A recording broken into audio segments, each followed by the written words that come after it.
Thank you, Chief.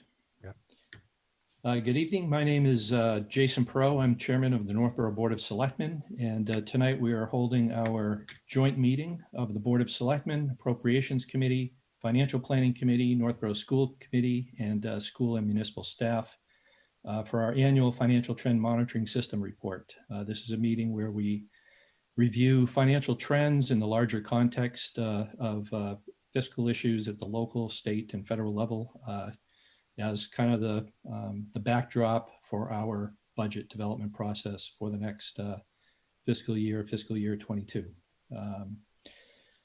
I need to do some preliminary housekeeping. This joint meeting is being conducted remotely, consistent with Governor Baker's executive order of March 12th, 2020, due to the current state of emergency in the Commonwealth due to the outbreak of the COVID-19 virus. In order to mitigate the transmission of the COVID-19 virus, we've been advised and directed by the Commonwealth to suspend public gatherings, and as such, the governor's order suspends the requirement of the open meeting law to have all meetings in a publicly accessible physical location. Further, all members of public bodies are allowed and encouraged to participate remotely. The order, which is posted along with our agenda for tonight's joint meeting, allows public bodies to meet entirely remotely so long as reasonable public access is afforded so that the public can follow along with the deliberations of the meeting. Ensuring public access does not ensure public participation unless such participation is required by law. This meeting will not feature public comment. You can follow this meeting by reference to the YouTube live stream link posted on the agenda, or you can go to the Northborough Town website. You'll see the tab for remote meetings. You can click on that and that should bring you to the YouTube page where you can then view the meeting. Let's see, just a reminder to the participants in the meeting, the meeting is being recorded. Everything you say and do is being recorded. So while you're not participating in the meeting or commenting, please mute yourself to avoid any intrusion of unwanted sound. Please just remain aware that it's a live meeting and being recorded. In terms of the ground rules, as Chairman of the Board of Selectmen, I guess I'll be conducting the meeting. I'll introduce our speaker for presentation. During and after the presentation, there may be questions from the participants. Please wait until you're recognized in order to ask your questions. Please remember to mute your phone or computer when you're not speaking. And please remember when you do speak, to speak clearly and in a way that helps generate accurate minutes. We'll try to keep everyone identified along the way so that we're able to attribute any comments to particular speakers.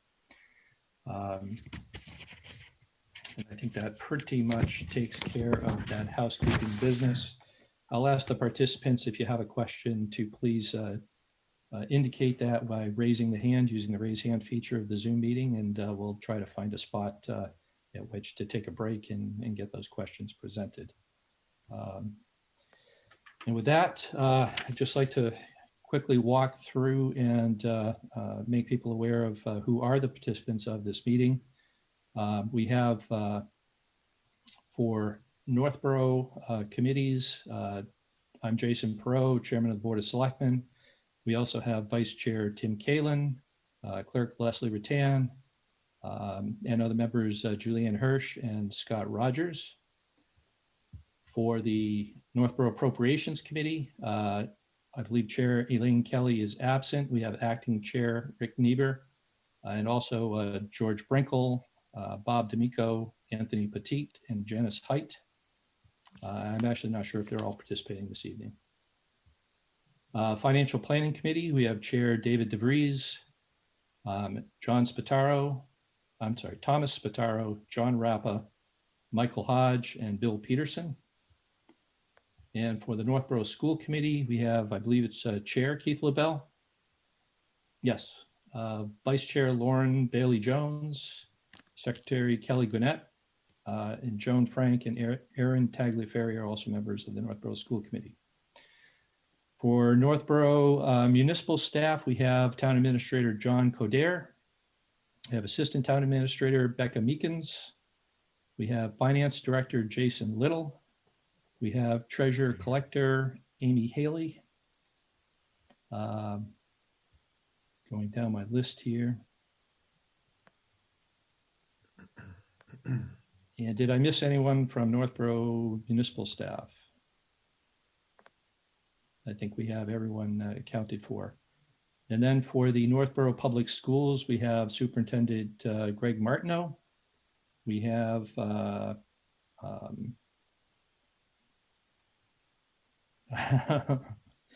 finding you here. Mary Ellen Dugan, District Health. I'm sorry, I can't read all of your, Mary Ellen, could you just chime in to give your title, please? Sure, I'm the District Health and Wellness Coordinator. Thank you. And I think that's it. Do we also have Rebecca Pellegrino? Yes, she's here, Mr. Chair. She is, yes. Rebecca is the Director of Finance, I believe, for the public schools. Have I left anyone out? I think that Mr. covers everyone. Chairperson, Joan Frank entered late. Thank you, Joan. Thank you. Okay, with that, I'll turn the presentation over to Town Administrator John Coderre, and we will proceed. John. Excellent. Thank you, Mr. Chairman, and welcome everybody. We got an exciting program for you tonight. It's a little bit unique doing this by Zoom. I really like our annual meeting where we get together in one room and we all can look at each other and we can work off of the presentation. So this is going to be a little bit different. What I've asked is the chairman, if you raise your hand, the chairman will interrupt me if you have a question. Normally, I don't mind being interrupted. I think a little bit of back and forth keeps it from being too monotonous with just somebody talking.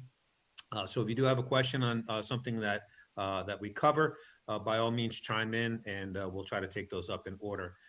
So just to remind everybody, I think everybody that's on the boards and committees here have been through this process once at least. The last time we did this was December of 2019. Now, the purpose of tonight is for us to all get together. Now, normally this meeting takes place in December, and for a number of reasons, which we're going to go over in a few minutes. Why are we doing this so late in January? And the very simple answer is that information and the process across the state level as well as the local level has just been dragged out and drawn out due to COVID-19. So we're going to use the opportunity tonight to look at our financial trends.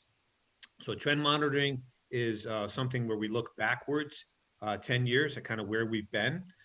We then forecast forward 5 years based on the information, and then we'll have a discussion amongst all of the policy boards and committees tonight about what are we seeing for fiscal 2022, what are the assumptions, and how do those assumptions play out as we move forward.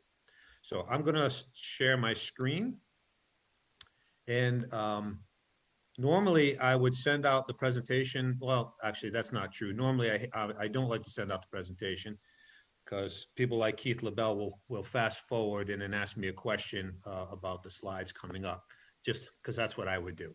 But normally I do like to give you the presentation, so we'll make it available afterwards. But I have to tell you, the information literally that we put together for you tonight came together today.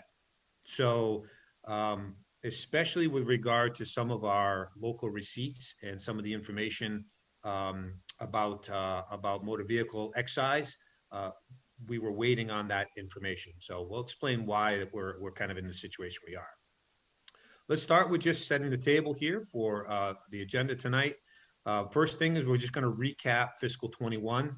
How did we get here? What changed from town meeting to when we actually got a final budget? We'll talk about some of the indicators. I'm not going to go through 15 indicators tonight. I'm happy to speak to any of the indicators that you would like. but I'm going to primarily focus tonight on the ones that are in motion, and that's state aid and local receipts.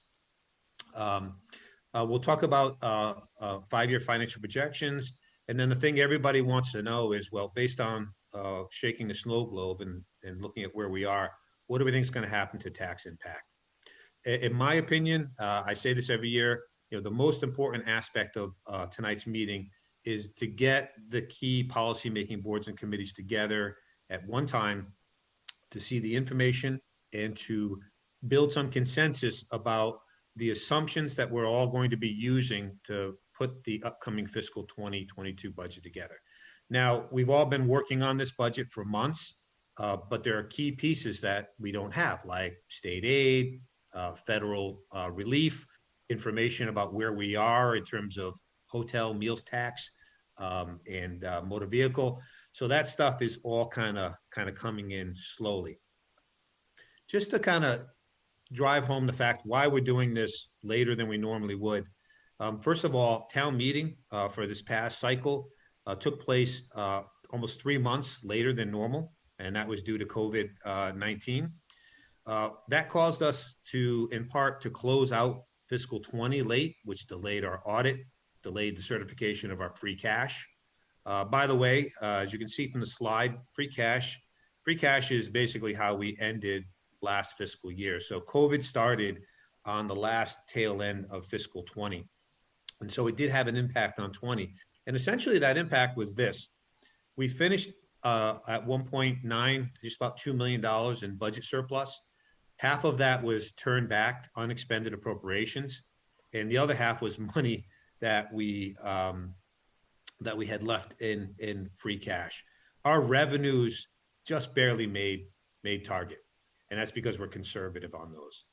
Now, here's something else. So we did have between July 1 and, for the month of July, we had a 1/12 budget, provisional budget. We did that for 1 month. Now, the state budget is supposed to start on July 1st. They just completed their fiscal 21 budget at the end of December and the first week in January. So what does that tell you about the state of affairs? So we don't even really, and haven't had any clue about what was happening with state aid until late fall. That's when we essentially got those numbers. So we approved at town meeting a very conservative budget that made assumptions about reduced revenues, and we brought some one-time revenues into the budget to make sure that we could have a balanced budget regardless of what happened at the state level. So the good thing was in the fall, the legislature and the governor got together, and because they had to, all the municipalities have to set their tax rates usually in November. And because the state couldn't get their budget together, they basically promised all the municipalities to hold them harmless and level fund state aid for fiscal 20 using their rainy day fund, their stabilization fund, and one-time funds that they received from the federal government, despite the fact that their revenues were clearly down. So we got a gift for fiscal 2021 from the state in terms of level state aid. And so we had to make a decision in the fall. In November, we set our tax rate. And so a policy decision was made that we wouldn't call for a special town meeting because our options were two things we could have done. We could have called a special town meeting and spent the additional state aid that came in, or we could have held tight, which we did, and that additional state aid essentially comes into the budget and reduces the tax impact. So the policy decision of the board not to call a special town meeting resulted in the fiscal 2021 budget essentially giving a reduction, not just a smaller increase, but an actual reduction to the average single family home tax bill for fiscal 2021 of $65. And so the feeling was, and the thought was that, we were okay budgetarily. We had brought one-time revenues into the budget that we normally don't do to make everything work. And the residents and the businesses needed tax relief. given these very dire circumstances. So for fiscal 21, the year that we're halfway through right now, average single-family home tax bill saw a reduction of $65. Now, when we started out on that budget, we assumed a 17% reduction in state aid. That was based on historic data and some of the forecasts that were being circulated by mass taxpayers, the Department of Revenue. Because remember, when we did our budget and we put this together before we went to town meeting, the economy was essentially shut down. You know, there were no restaurants, everything was locked down. And then as it slowly opened back up again, the revenue picture and the outlook for the state slowly changed. But that was the snapshot where we conducted our town meeting. And as I look back, honestly, I wouldn't change anything. I think it was the right thing to do at town meeting. And I think it was the right thing to do by the board not to call for a special town meeting and to spend the money, because here's the reason. One, the tax relief was needed. Two, it would have just inflated the budgets, would have compounded the difficult fiscal 22 budget that we're facing right now. So that was a good call, and it's put us in a better position for dealing with fiscal 2022. Now, the last kind of random thing that happened was we were waiting, and the state was waiting for the federal government to approve the second round of CARES Act funding or coronavirus relief aid. And that didn't happen until December 27th of 2020. So the state wasn't really quite sure what was happening. And we'll get into this in a later slide. The state's ability to project their revenue base so that we can project what we think is going to happen with the aid they're going to give us was all predicated on whether or not they were going to get additional aid from the federal government, or if the federal government was going to provide additional aid in the form of unemployment and stimulus checks to the population, because that feeds into their revenue stream. So again, that didn't happen until the end of December. So there is no way. Our normal process is that the third week in December is when we have this meeting and we set the table for the upcoming fiscal year. And the reason for the timing in December is we've closed out the prior fiscal year. We have our free cash. We've set our current fiscal year's final budget, and that is the basis upon which we do our projections. So December is usually a safe time and the right time to do that. Clearly from this outline here, you can see we just didn't have the information. And literally, and right up until about Tuesday of this week, we weren't sure we were going to have the information to be able to provide you this evening in a meaningful way. Anyhow, we can give you information about what we don't know, but in order to have a meaningful discussion, we needed actual data with regard to some local receipts, and we're going to talk about that in a minute. John, I'm going to just Jason, a you have a quick question? Correction to that second bullet. That's not free cash $1.98. That's free cash 1.98 million, correct? 1.98 million, yes. Thank you for that clarification. Yeah, if it was $1.98, things would be much more dire than they are. So the next several slides, I'm going to move through. They're the same slides that I use every year, and they're referencing content information about what's financial condition, the aspects of it, what trend monitoring is, the purpose of trend monitoring, what the objectives are. Let me just say, look, the whole point of this is to predict, avert, mitigate, and prevent. The idea is to look at where you've been, to predict, hopefully, and to signal where you're going, and to identify trends and issues that need to be addressed. The only slide I'm going to stop on briefly here is the same one I used when I did the budget presentation, and that is the difference between fiscal distress and fiscal crisis. Fiscal distress is a temporary situation, like a pandemic, a reduction in state aid, a reduction in local receipts. We have and are experiencing, as every municipality in the Commonwealth is, a little bit of fiscal distress right now. The fact that we made decisions, and we will make decisions tonight and moving forward, is how we keep from getting into fiscal crisis, which is where we basically can no longer balance our budget and pay our bills. We are very far from that, but we do need to make decisions to keep ourselves from going from distress into crisis. And our job is to keep you, the policymaking boards and committees, from getting hit with unpleasant information like, guess what? Our revenues are down, expenses are up, you all need to tell us where do you want to cut, 10 or 15% out of the budget. We try never to do that to you folks. When we do have to make reductions or corrections, we try to provide time to make intelligent, informed decisions about those corrections and not have to do things like knee-jerk reactions, as you're seeing. If you're reading the papers, you're seeing some of that happening in some of our neighboring communities. Okay, so this is our executive summary. We refer to it as our dashboard. You have all seen this before, and you should be familiar with it. But basically what it does is it gives you a quick snapshot of the 14 indicators we track and essentially where they are. So as I said, I'm going to focus on a couple, but in fact, the two that we're going to really spend time on tonight are the two that we spoke at length about last time, because they're the ones that are having the impact, and that's local aid and our economic Alexa meals, building permits. But I just want to start with on the top three, since I'm not going to spend a lot of time on these. These are our property tax revenues. Now, 83% of our budget is based on our local taxes. So that is a critical resource that we need to know what's happening with. I just want to share with you that at this point, 10 months into the pandemic, our local property taxes are holding just fine. Our collection rates are at 98%. Revenues and expenditures per capita, revenues are coming in above expenditures. Everything is working the way it should. And not to sing those, but these indicators, and again, these indicators on an annual basis, we're watching these revenues on a monthly and a quarterly basis.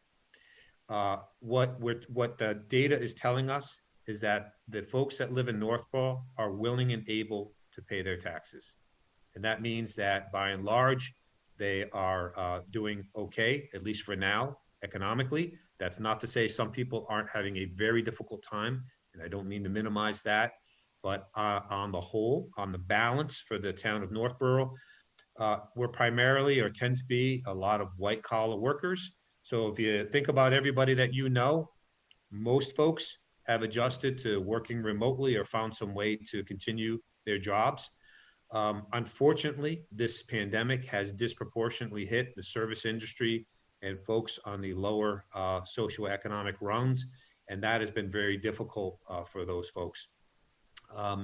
But again, based on Northborough's socioeconomic demographics, we actually we're doing okay. So we're not seeing a deterioration in the tax base.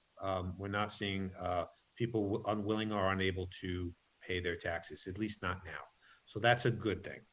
So if that's 83% of our budget that we, in terms of revenues, well, state aid is around the other 8 to 10%, and economic growth revenues are another probably 6%. So that's why we're going to talk about those two. As you look at the balance of this dashboard, though, there's revenue indicators. There are personnel and expenditure indicators. There's debt indicator. There's unfunded liability, and there's financial position in terms of your financial reserve. Capital. I'll just tell you right now, number 13, our fixed asset tonight, because it's pending the audit. And as I said previously, the audit's been postponed, or not postponed, but it's delayed a little bit just in terms of the cycle. So if anybody has any questions about the first several indicators, I'm going to breeze over those. For sake of continuity, this presentation has all the slides and all the information. But as I said, we're not going to spend a lot of time on them tonight because we have other things we need to talk about. So property tax collection, 98%. One thing I do just want to draw attention to, this slide is a revenue and expenditures per capita. The only thing I want you to notice is at the far right, see how those two lines are pinching at the end? That means that budgets are getting tight and free cash, budget surplus at the end of the year is shrinking because things are getting tight. And our expenditures are getting tight. Those lines cannot and will not cross though. So let's start with state aid. You've all seen this, slide before. It's a 30+ year history of our state aid. The valleys with the arrows at the top are prior recessionary periods. Now, normally I would say in fiscal 20 bar to the far right, we anticipated that bar to be down. But as I just said, the state level funded us for fiscal 2021. To tip my cards a little bit, we believe and we hope that we will see level funding in fiscal 2022 as well, based on the financial projections at the state level. But what we're going to see and what you're going to feel in these budgets in fiscal 22, 23, and beyond is a slow, very, the word grinding has been used in recent news articles, recovery.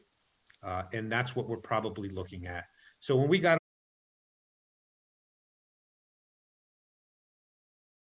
fiscal 9 and 10, you see the drop down, and then I always say it looks like a check mark, and it's a slow recovery. At least it's an upward recovery.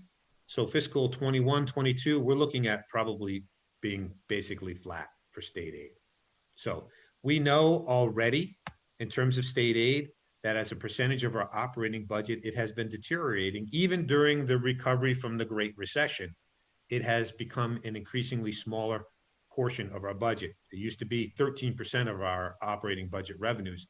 And in fiscal 21, it was down just over 8%.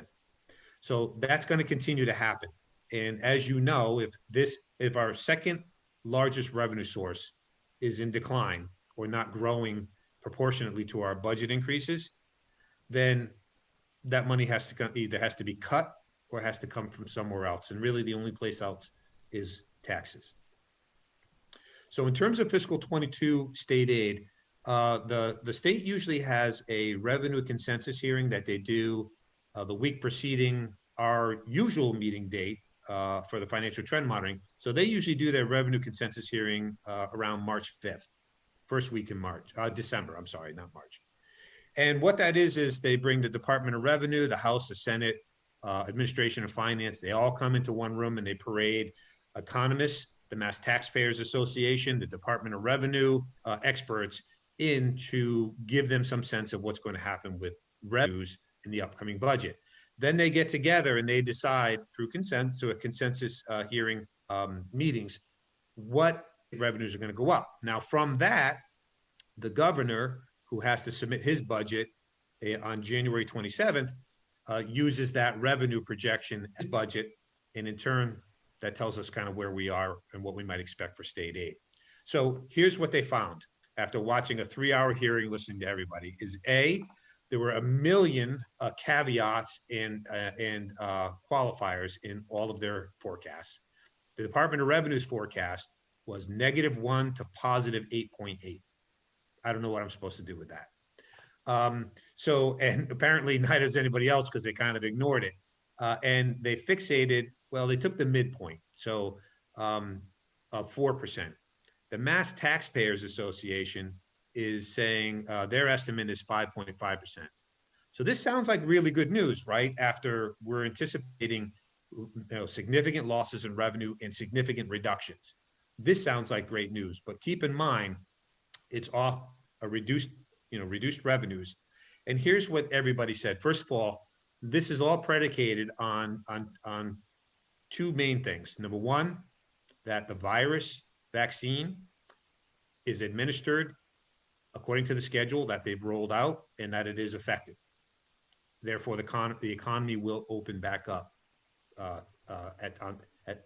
to an appropriate degree based on the amount of people that are vaccinated. Number two, it's predicated that the federal government issued that second round of relief funds out. And I'll explain in a moment why that was so critical to the state and why critical to us. But of all the revenues, now we're going to talk about very year forecasts at the end of this presentation, fixated on the next 12 to 18 months. And nobody knows what the heck is going to happen 5 years from now. And I don't pretend to know either. All we do is load these assumptions in and get a little bit of a, shake the snow globe together and get a little bit of look of what we see coming down the pike. But after the initial boost from the vaccinations and the economy opening back up to whatever the new normal is going to be, everybody's predicting a slow and grinding economic recovery. Now, remember, when we met in December of 2019, the last time to go over this data, we were looking at recessionary headwinds. We all had anticipated, and the vast majority of economists were forecasting some kind of a recession. Nobody was forecasting, a pandemic to grind our economy to a halt, right? But everybody was saying we're heading to recessionary headwinds. So as we come out of this pandemic, economy opens back up to whatever the new normal becomes. We're not sure what that means more longer term. And you're going to start seeing the ripple effects of this pandemic through the economy over the next, so we're not sure what to expect. The only thing we kind of know is they're not going to years where we're going to have great leaps in our news and our state aid. I mean, that's the one thing most people sort of agreed on.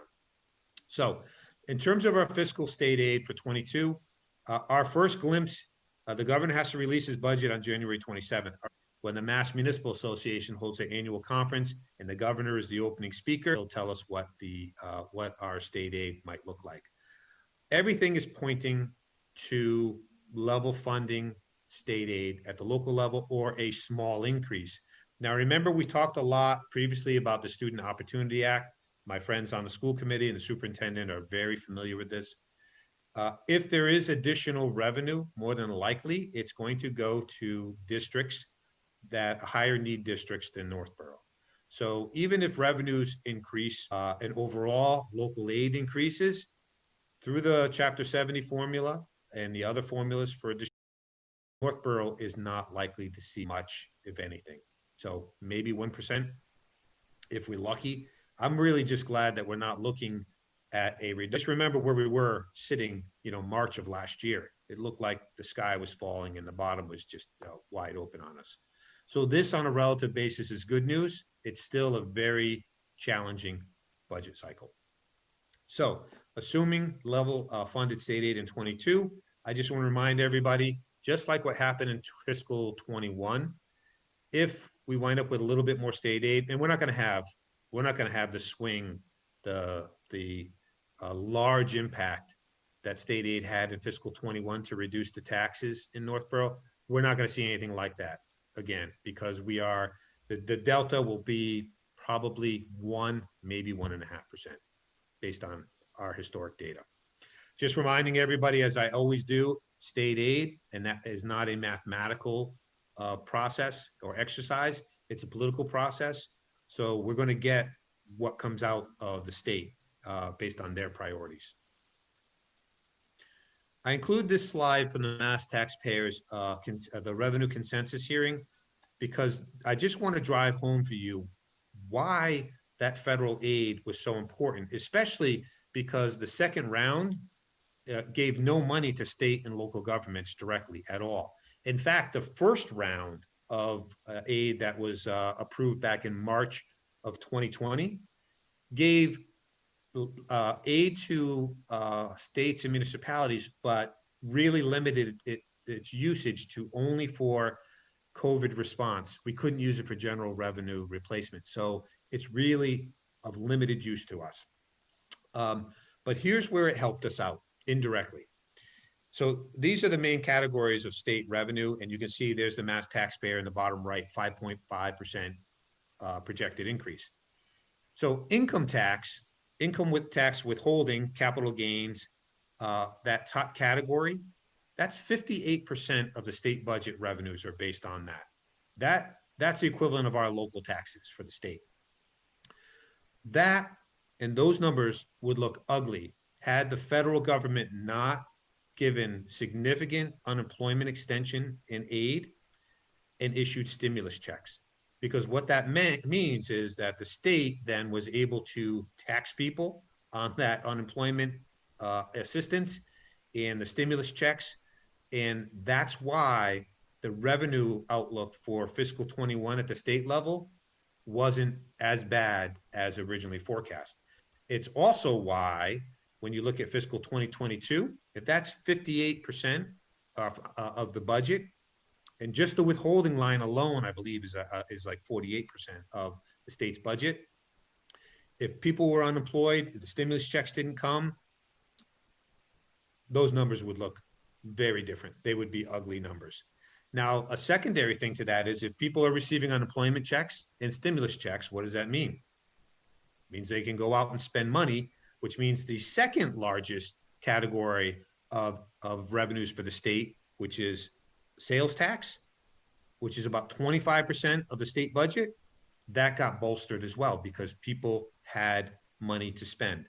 So if the federal relief funds didn't come through, if you combine income and sales tax, it's 83% of the state government's budget that they operate off of. I just think it's important to have that context.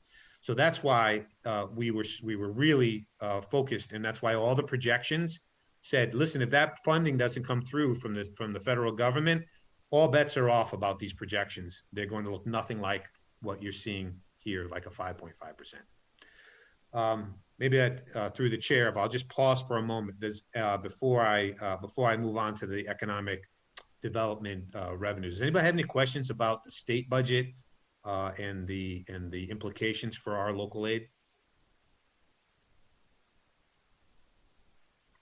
Just raise your hand or flag down the chairman. I can't see everybody on my screen. I'm not seeing any raised hands at this point, John. Okay, I think it's fairly straightforward, but I think that's critical to us in terms of understanding where we're going to be financially in Northborough. So now I'm going to turn to the second area that we want to talk about.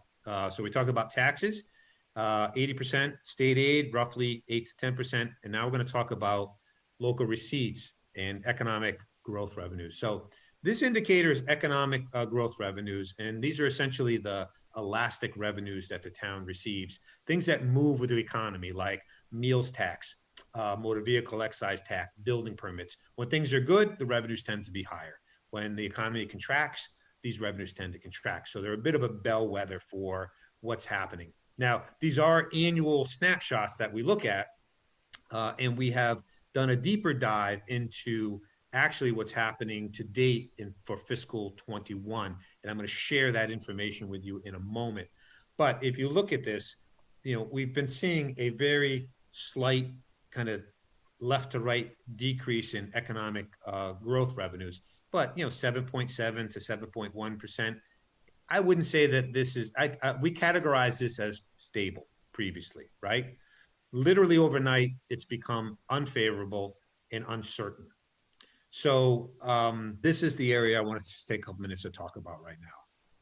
So if you remember when we passed the budget on July 18th for fiscal 21, at that point in time, we were looking at all the indicators and the projections that were out there about the economy.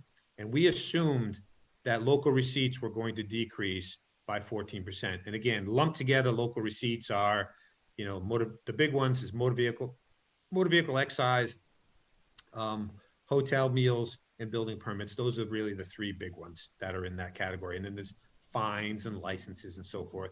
But motor vehicle excise is the gorilla in that smaller group. It's 95% of our local receipts is motor vehicle excise. So here we are, January. We just got the data from December. So we kind of looked at where we are at the 6-month point. So instead of a 14% decrease, we are still seeing a decrease, but it's more like 7%. And that's relatively good news for us because it means that that things aren't worse than we had originally thought. And it also means that as a starting point and a springboard for planning fiscal 2022, we'll be beginning at a little bit higher number. But let's just go through the three big ones. So hotel and meals tax, when the economy was shut down, I'm going back to March, April, right? There were no restaurants open, right? We forecast, 80% of the revenue there is likely to be lost.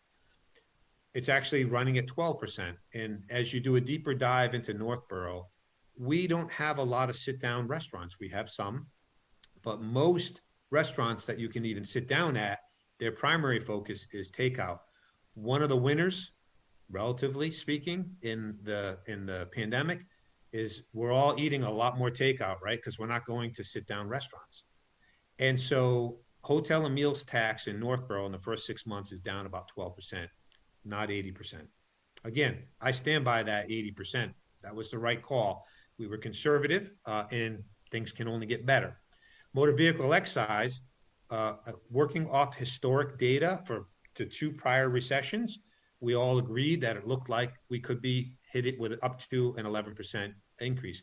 Now, when the pandemic started, nobody was buying cars. Dealerships weren't open. Since then, especially as things got better over the summer, the motor vehicle excise really took off. Now, just so everybody understands, motor vehicle excise is a tax that is regulated by the state, and the state tells us what it is. They send us what's called a commitment. So at the end of the calendar year, we get our commitment.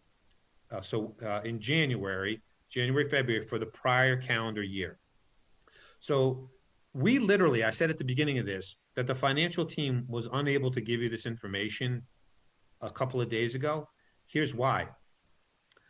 As of Tuesday, we didn't know what our big commitment was. That means we had no data points at all to tell you what was going to happen in fiscal 2022, because we didn't know what happened in 2021 yet. So that data literally just came to us Tuesday of this week. And the good news there is motor vehicle excise is down 7.5% instead of 11%. So they're tracking well. Building permits are actually above the target for fiscal 2021 already, primarily due to the fact that we had a large $150,000 building permit come in for a project down on Bartlett Street. So, building permits are all over the map when it comes to larger projects. But the good news is, as you look at this, our local receipts perspective for fiscal 2022 is looking better than 2021. That's good news. We're still looking at reductions, but we're looking at starting from a little bit higher base and hopefully things improving a little bit. The only thing I'm going to touch on this slide, this is the one-time revenues in the operating budget. I just want to remind everybody that for fiscal 21, we used $378,000 in additional one-time free cash to help mitigate the impacts of COVID-19 in fiscal 2021. This was a way for us to get a balanced budget and not be worried about state revenue or local receipts if they fluctuated. So we were very confident in what we put forward as a balanced budget, and that bore out for us in a positive way. But we did increase. Our normal amount is $500,000 according to our policy. That's the amount of one-time revenues, which is generally less than 1% of the operating budget. And the reason we do that is if you get caught off guard by a recession or a pandemic and your revenues plummet, if you're relying on a lot of one-time revenues, you have a structural deficit that's going to hit you twice as hard as it would otherwise. So therefore, we used a calculated amount in fiscal 21, but sitting here today for 2022, our goal is to get off that in 1 year and to bring a budget forward in fiscal 2022 that doesn't have additional one-time revenues in it beyond the policy limit of $500,000. Personnel wages and benefits, these numbers are stable. Employee benefits. I just want to touch upon one thing with regard to employee benefits, which are pretty stable for us, and that is health insurance. So last week, again, remember I was saying we couldn't have done this for you 3 weeks ago. Last week, we just got our renewals for fiscal 21 health insurance premiums. I am very, very happy to say to you that for fiscal 2022, the year coming up, we got a 0% premium increase. It could not have come at a better time or a better year for us. So overall, we're forecasting the health insurance budget for fiscal 2022 to go up 1.26%. Now, just remember, everybody, that health insurance budget includes 2/3 of it is K-8 employees, and the other third are town of Northborough general government employees. So this impacts everybody. And as you look at these numbers, and I draw your attention to the table to the right, we have over a decade now, through active management of the things that you see on this slide that we've done, we have an over a 10-year, it's a 12, I believe 12-year, 13-year average increase in our health insurance budget of just less than 3%. I will put that up against any other organization across the Commonwealth. And that was done by cooperation with the employee groups and a huge amount of cooperation between the administration here and the superintendent and his administration and his employees. We couldn't have done this by ourselves. This literally was a team effort to get here. Now, for fiscal 2022, you might ask, well, if it's a zero premium increase, why is it a 1.26% increase? Well, we had originally hoped, and we were working towards increasing the teacher contributions to health insurance. The teachers are 75-25. The town, the non-school employees are 70-30 contribution. And we were working those to the middle to get everybody to 70-30. Unfortunately, with the COVID, with the pandemic hitting, there were a lot of other impacts on the teachers. That was not something that was able to be achieved in the operating budget or the contract this time around, and I understand that. So we had to make up, that was about $70,000 of expense that we had to build back into the budget. And then our retiree health insurance premiums are up about 5 or 6%. But in the grand scheme of things, 1.26% is phenomenal given where we are. And especially now you look at, in 2019, we had a pretty ugly increase. Was pushing around 10%, if memory serves me correctly. And working with all the employee groups, including the teachers, we consolidated to one plan, we bid it out, and we got the increase down to 3.8% in 19. And since then, we've had, we had a zero premium renewal in 20, we had a small increase in 2022, and another zero premium increase in 2022. And the benefits for the employees are still robust and something that I think we're proud to offer, and they're at a level that will allow us to recruit and retain good people. So this is a success story for the town of Northborough. I'm just going to touch upon this, why you hear me sweat health insurance renewals every year, and why we don't say it's I never say it's a favorable trend. I always say it's stable and uncertain, because all it takes is something to happen in the economy or at the federal level in terms of regulation. If we get a 10% increase in health insurance, that's almost $600,000 in the operating budget. So on my side of the budget, the non-school general government, if I assume I'm working off a 3% increase, if I get a 10% increase in health insurance, that eats up 87% of those new reps about it incessantly. And that's why we work with the employees every year to make sure that these numbers on that chart on the right stay reasonable. And I'm just proud to say, through the cooperation of the administrations and the employees, we've been able to do that effectively. All right, pension liability, nothing we can do here. We're on a funding schedule. OPEB, I just want to touch base on this. One of the ways we balanced the budget in fiscal 2021 was we postponed our OPEB, other post-employment benefit trust contribution of $550,000. I'm going to propose to you tonight, as one of our assumptions, that we postpone contributing to OPEB again in fiscal 2022 and get back on the schedule and revisit a modified schedule beginning in 2023, because we're going to have a tight year, fiscal 22, and we're probably going to have a tight year in fiscal 23. But if you look at the bottom line on this chart, the yellow highlighted, it is a success story here. We now have $4.2 million in our trust fund, and the funding ratio. So we went from zero to a little over 9% funded in just under 5 years. So we're making great progress there. We get off track, but we will get back on track. I always use the analogy of, in your personal life, if you were impacted, unfortunately, by the pandemic, and your hours were cut or you lost your job, you stop contributing to your retirement fund, right? But hopefully once you get back on track, then you start contributing again, and you might have to increase your contributions to get back on track. We're going to have to do that with OPEB. But I don't feel comfortable proposing that we do that in fiscal 2022, primarily because it will have a significant tax impact. Debt service, success story, we're at 4.2%. We're ready for the next big building project, which will be the fire station coming up in the next year or so.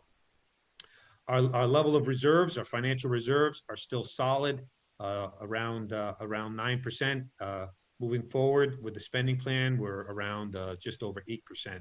So our reserves are still healthy. I'm just going to touch on this one. This is we talk about capital investments. Well, capital investments, our roadway maintenance plan. When you hear folks talking about, we need to build more sidewalks, we want to join Complete Streets program, and increase walkability, all great programs, right? And adding sidewalks is terrific. This is our roadway surface rating. So on a scale of 0 to 100, 100 being perfect, you can see through making regular investments, we were moving in the right direction. So what happened between 19 and 20 was something very simple. We had some culverts, some small bridges that had to be replaced. They're very expensive. So rather than putting money into overlaying roads, we had to divert some of it to taking care of those culverts. And here's what happened. It's not a big dip, from 7.39 down to, I don't know what it is, 73.4, something like that. But it just goes to show what we need to do is we need more resources to put into our pavement management plan.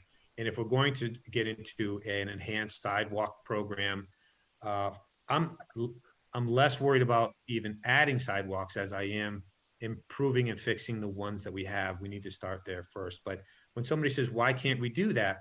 This is why. And once you lose these roads, it's 4, 5, 6 times more expensive to go back and fix them once they're lost. So coming back around, this is where we stand. Property taxes are favorable. State aid is unfavorable. Economic growth revenues, local receipts, unfavorable and uncertain. Use of one-time revenues in the operating budget, I'm going to say favorable. We use a measured amount in fiscal 21, and our goal is to get off that in 2022.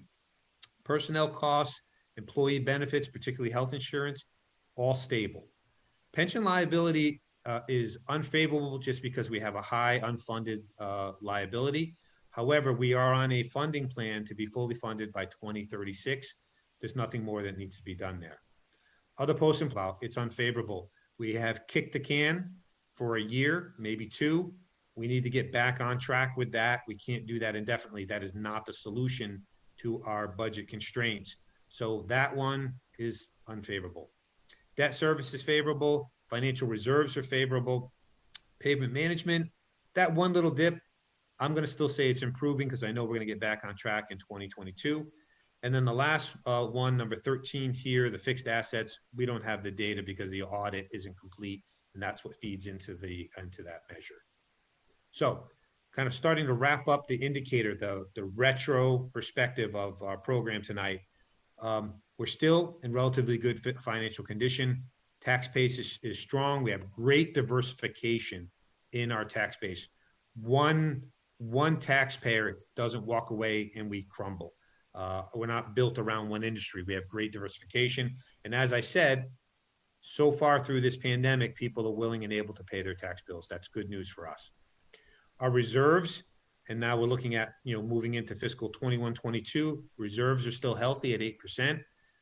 We want to be between 8 and 10% ideally. And in 2022, we're not anticipating using any of those reserves, at least not at this point. Debt service is very low. Ready for that project, as I said. Bond rating is held. Our reliance on one-time revenues, although we did something in 2021, that's still in good shape. And then the other thing we did in fiscal 2021 that you all know is we strategically postponed some of our capital projects, things that could wait. And we created additional liquidity and we held it in case we needed it, in case the bottom fell out of everything in fiscal 2021, moving into 2022. Based on the information I just shared with you, it's not great, but things have stabilized, and with the vaccine coming, people are starting to look at a recovery. That's all positive for us. So, but we do need in fiscal 2022 to get back to buying police cruisers and trucks and those things. We can't just keep postponing those, because we'll get a big bubble in year 2 or 3, and then we're going to wind up having to issue debt to take care of some of those. And no matter what you do, it's going to cost you more in the future. So we do need to get back on track. But right now, based on this snapshot, we're okay. Potential concerns. As I said, we're kicking a can on OPEB. We got to revisit that. We postponed some capital projects. We need to revisit those. Huge uncertainty. The two things that you should take away from this presentation tonight are a lot of uncertainty regarding state aid. Think of it this way: the federal assistance has been it's like the COVID vaccine, right? 2 booster shots to get you through, right? You got your 2 booster shots, the two big aid packages from the federal government. When that works its way through the economy, state aid is going to be on its own again. And if the economy isn't back and there's no additional federal assistance coming, there's huge uncertainty around that for us for the next couple of fiscal years. Same thing with local receipts. If the economy doesn't get opened back up and the new normal doesn't get back to something similar to what we've recognized in the past, that's going to be an issue for us as well. The last bullet is reaching back to last year's presentation. We spent probably about 20 minutes talking about the town's new growth.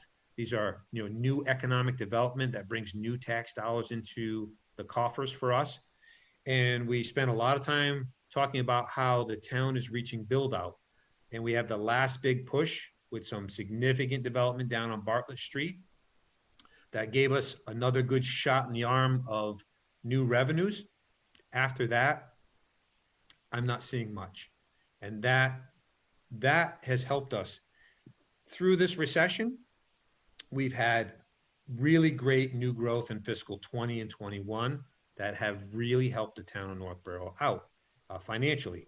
I don't see that coming in 23 and 24. So just bear that in mind.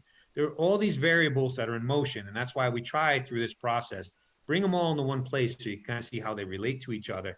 And some are going up, some are going down, but try to get an overall picture of what's our financial condition. So I've talked about looking backwards, and now we're going to start. Now the next thing we're going to talk about is forecasting forward. And that starts with, what are the budget assumptions for 2022 based on all the information that I just shared with you? Excuse me, through the chair. Yes. Hi, it's Kelly Gannett. Just before you go forward, could you just explain a little more about what OPEB is? Like what exactly, or what's an example of what was put off for that? Oh, absolutely. Thank you for that question. So OPEB is other post-employment benefits. Really, basically what that is when you retire from employment with the town, you have a health insurance benefit. And so every year that you work for the town, you accrue that benefit, right? And so if we're not putting aside enough money, then you get an unfunded liability that grows. And so we have that unfunded liability. Everybody has it. It's only a few years back that we started through the financial statements being required to measure and report it. What gets measured gets attention. The point of that was, you have an unfunded liability here, you need to start funding it. The town did start funding it, as we said, to the tune of $500,000 a year. So every year out of our revenues, we put $500,000 towards that unfunded liability. Probably the best way to think about it is in your personal life, you have a retirement account, right? You have a target where you should be in your retirement account so that you can retire and pay the benefit back to yourself. Well, if you're not meeting your targets, you have a gap. That's your unfunded liability. And you need to close that gap before you retire. So for the town, we have this accrued benefit. And so we need to close that gap. as we move forward. So just like postponing putting money in your personal retirement account, you're not going to feel that in the current fiscal year or your current year, right? But if you postpone that too much, it will come back and bite you. You'll have to put more into that account in the future. And if you don't put money in that account, in this case, you as on a personal level, you would be able to retire. On the town level, it would mean that when those benefits come due, we would have to take money out of our operating budgets, and we'd have less to spend on services, and more would be going to pay for OPEB. So we want to get on a funding schedule. So another way to think about it is Social Security. There's a funding liability there. It's not fully funded, and it ultimately go bankrupt.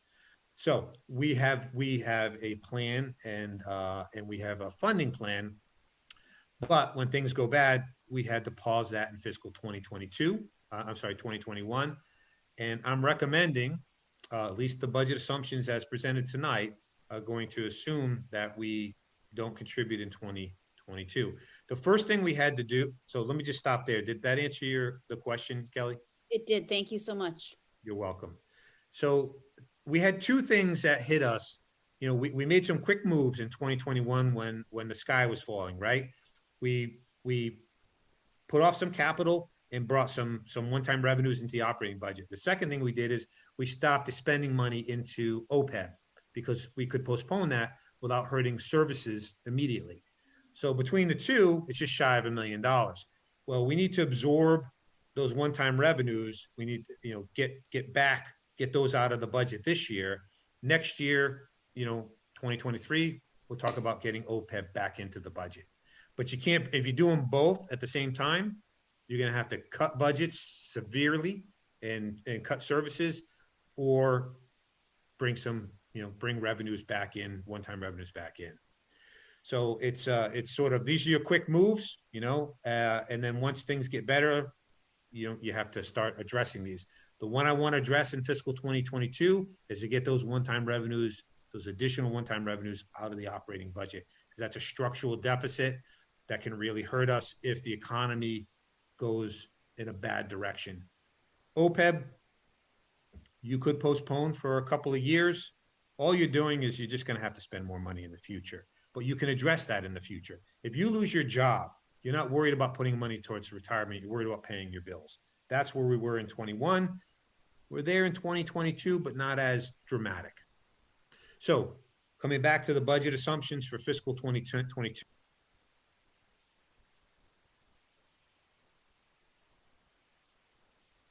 You're muted. How did I get muted? Sorry, John, I muted you by mistake. I was trying to unmute myself. My wife wishes she had that button. Yeah. Leslie Rattan has a question. Leslie? Yeah, just real quickly about OPEB. We have our own funding plan that takes us up to 2036. When we do this kind of deferral of contributing to it, do we have to get any kind of authorization from the state? Does the state get involved and need to know that we're doing that? Or is this just sort of our own plan and they don't really care what we're doing up until 2036? That's a great question, Leslie. No, this is entirely on the town.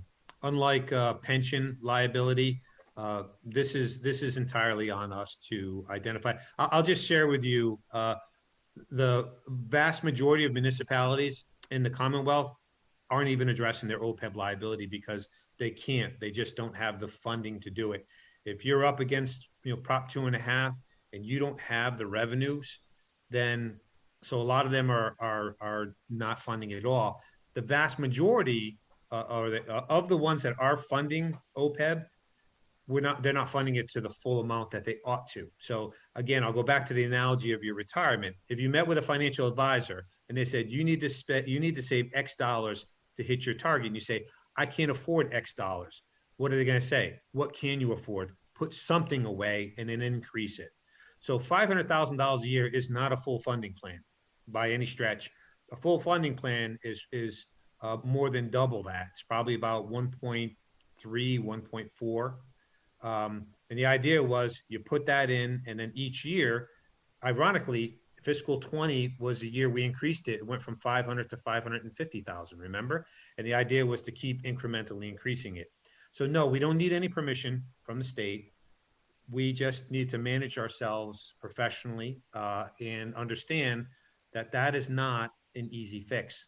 And as policy board and committee members, you know, it's easy to cut the things that don't impact the services right away. But when we do that, we do it knowing we have to come back to it. So it's perfectly legal, perfectly fine. But we're going to have to make that up, and we're going to have to talk about that when the economy comes back and revenues come back. Instead of taking those revenues and increasing services, we're going to have to put some money into OPEB. So coming back to this slide, in terms of budget assumptions for 2022, we're assuming that we're going to take a proposition, the regular proposition 2.5 increase of the levy capacity, but we are not at this stage using any of our levy capacity. And just to remind folks, so under Prop 2.5, you can increase by a factor of 2.5%, right? Up to a certain overall levy limit. If you don't increase to the full amount of Prop 2.5 each year, you essentially start creating capacity so that in a future year, you can increase more than 2.5. In the simple terms, I'm trying to get to this. And by us conservatively budgeting over the years, and in fiscal 21, the year that we're in right now, when we chose to let that state aid come in and reduce the tax impact, we added almost $1 million to our levy capacity. And it's not magic here, guys. It's just Proposition 2.5 is an arbitrary and capricious escalator that's built into a Mass General law. It could have just as easily been something else. I'm from Connecticut. When I was in Connecticut, the only thing that limits your budget increases, your property tax increases, is the appetite of your community. So the fact of the matter is, Northborough has managed itself conservatively. We have not taxed to the max. And so we have $3.3 million in levy capacity right now. So if something really bad happened, we could access that levy capacity, but the only way you access it is by raising taxes. It's not magic.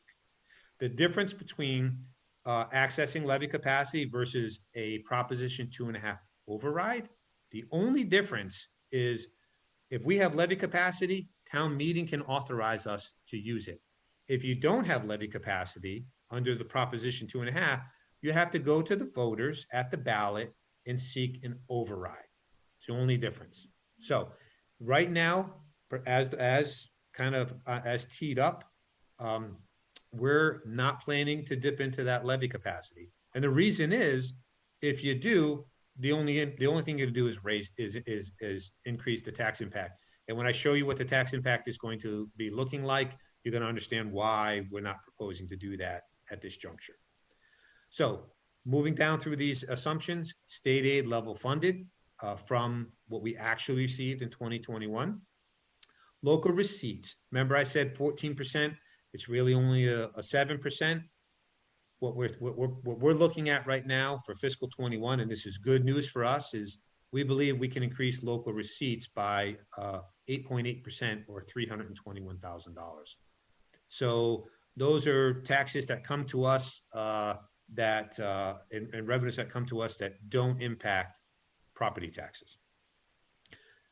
No additional one-time revenues beyond the $500,000 policy limit. Every year we use $500,000 in free cash in the operating budget. It's a manageable 1% amount, basically. So we're proposing in 2022 to get off that additional one-time revenue and get back to our budgeting the way we do in accordance with our policies. Now, how are we doing that?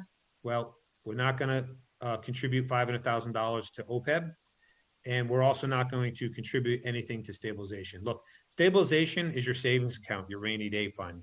When times are good, you put money in there. When times are bad, you can draw money out of there. When times are okay, like right now, they're not really good, but they're also not horrific where we need to draw from them. So we're not drawing from them, but we're also not contributing anything to them. No, that's actually kind of a good place to be.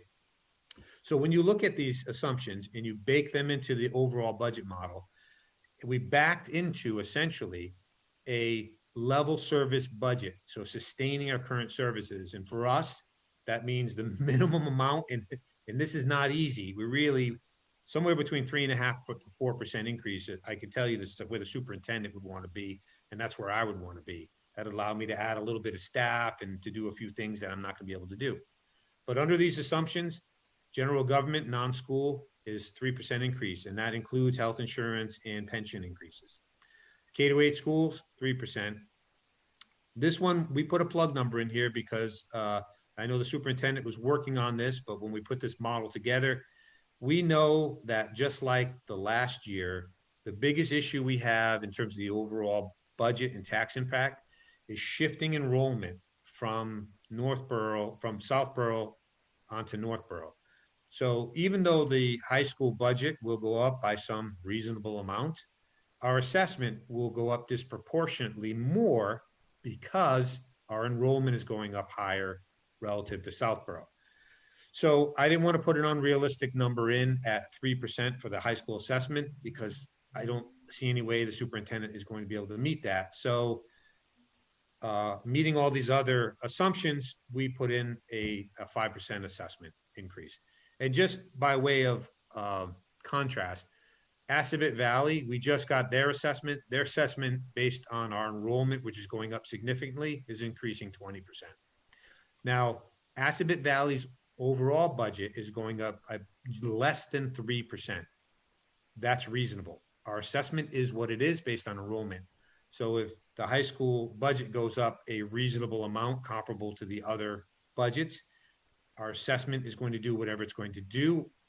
Where we may need to dip into levy capacity to meet that need. I don't know what that is just yet because the state hasn't released its minimum mandatory minimum contribution figures yet. So those assessments are still, we still don't have them. So the last thing, I say this every year is, we're not playing Enron accounting here. So all the decisions that we are making are following our adopted and agreed upon comprehensive financial policies. So we look back 10 years where we've been. These are the assumptions about where we think we are as we prepare for fiscal 2022. And now based on that, we're going to shake the snow globe and kind of look forward as to what we see coming. And I'm not going to spend a lot of time on the financial forecasting just because there's so many unknowns at this stage, but I think it's important to go through just at least a cursory review of that. So, in terms of our methodology, it's just, if you're in a community that is at the max of Prop 2.5, your financial projections are real easy. You take the 2.5 escalator for taxes, you figure out what your state aid is going to be, you figure out what your local receipts are going to be, and then what are your expenses, and if you have a gap, you got to cut budgets or go for an override. Northborough is in a different position because we have budgeted so conservatively over the last several years. We've created that levy capacity. And so when we start looking out into the future, we are going to agree that we're going to be able to dip into that levy capacity if we need to balance the budgets and over the coming years. So our model is really a backwards revenue driven model. And so we focus on our top three revenues: taxes, state aid, motor vehicle excise, local receipts, as we already talked about, with the goal of essentially maintaining level services. Our budget discussion starts with protecting what we have now. We all would like to enhance services. We all would like to expand the services that we provide to the residents, but that comes at a cost. So at a minimum, let's protect what we have now while we look at ways to operate more effectively and more efficiently with the resources that we have. But the goal is a level service budget. So the assumptions that go in these projections are that for fiscal 22, we have pretty good, probably the last year of really good new growth at 40 million. And then moving forward, we're looking at about 30 million in new growth. That number is going to basically just level off. We're not going to, because we don't have the land to develop anymore, we're just not going to see those big projects. There'll be redevelopments and smaller projects, but you're not going to see the growth that's helped us through the last two recessions, including the pandemic. That growth is behind us now. And that's, again, accepting that we are more of a maturing community and we're not a fast growing community. and our economic and our development is basically starting to plateau. Looking forward, we're just assuming level funded state aid for 22 and then a 1% increase. By the way, the last recession, that check mark, when we hit the bottom and that long part of the check mark going up, it was about a 1.5% increase for all those years. I can't see us getting much more out of the state since their number one priority is diverting any additional revenue that they have through the Student Opportunity Act to poorer and needier school districts. That's where the money's going to go. Motor vehicle excise, we're going to get back to where we were in 2020 and kind of hang there. And then again, we're going to comply with all of our financial policies. We do need to get, so in 2023, the model has OPEB going back in because we can't just ignore that. Debt service is baked into these numbers for the next big project, which is the fire station. And then in terms of the budgets, and this is where the school committee members want to make note, so what are we looking at? So for fiscal 20, as I said, we're looking at about a 3% increase.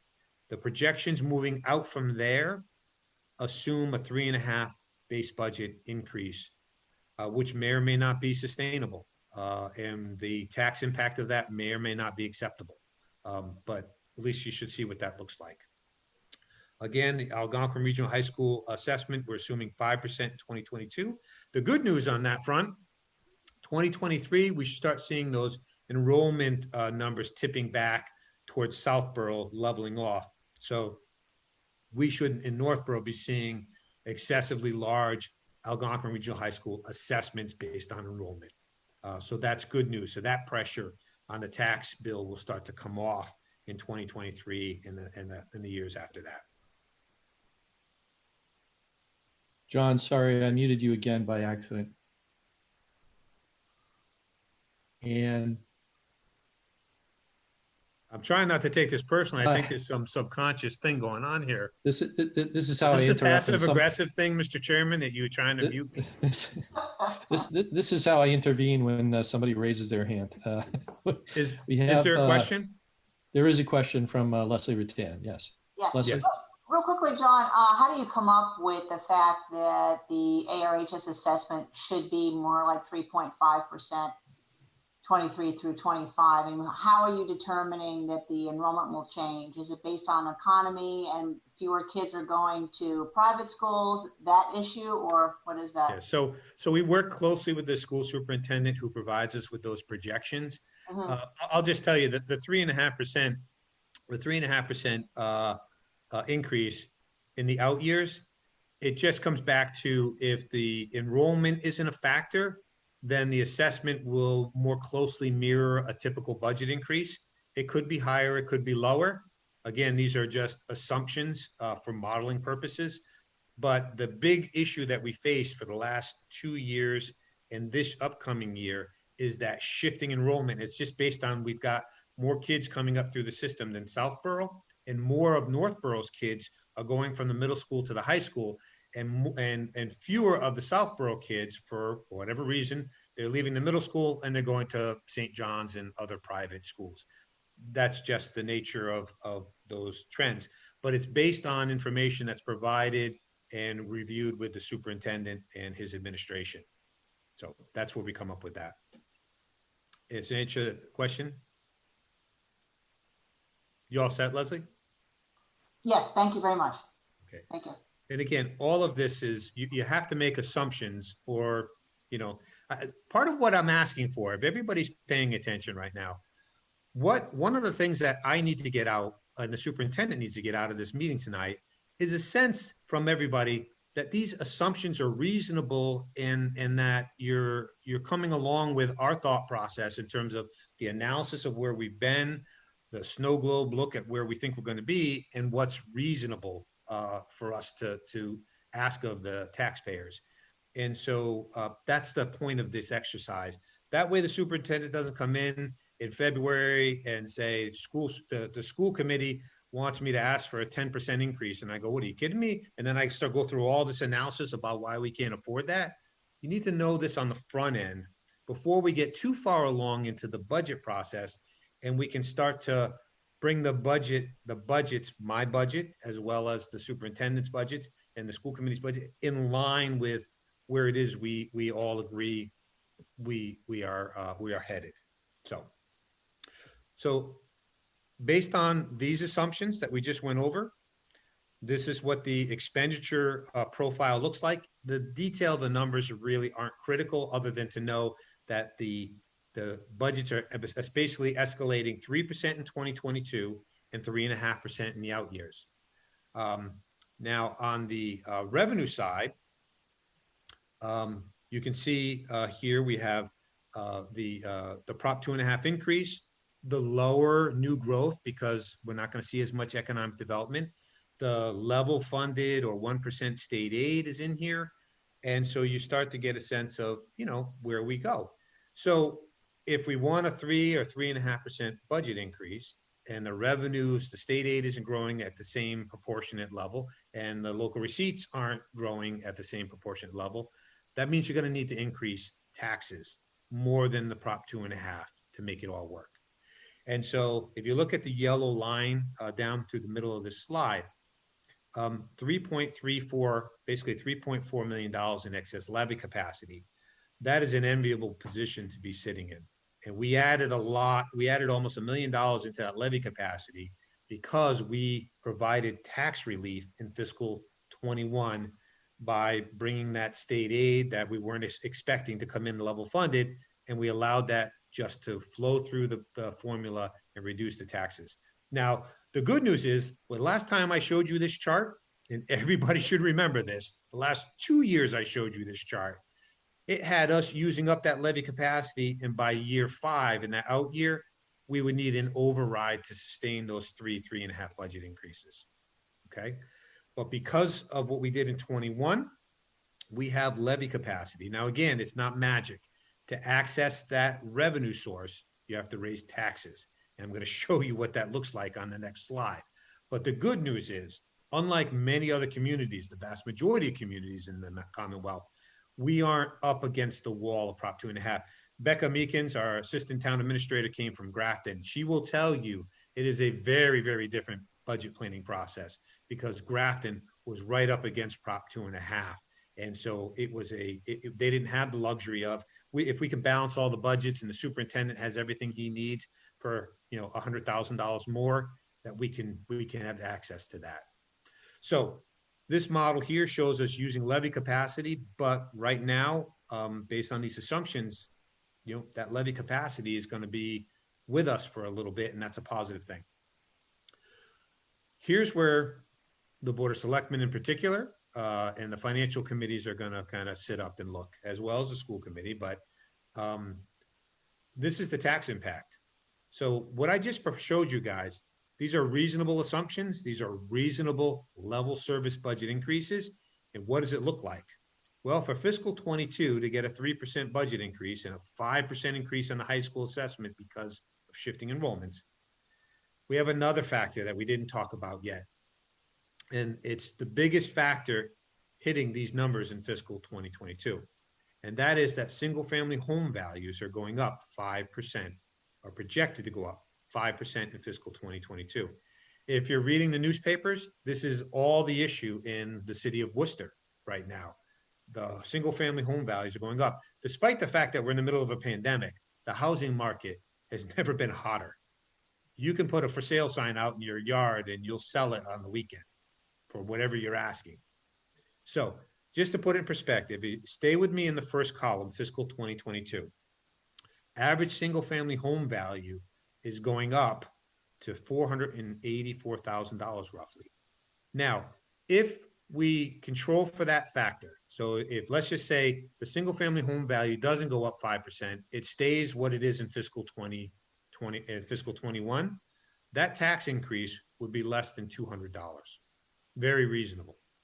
But because the single family home value is increasing, it is shifting the burden because the asset is going up.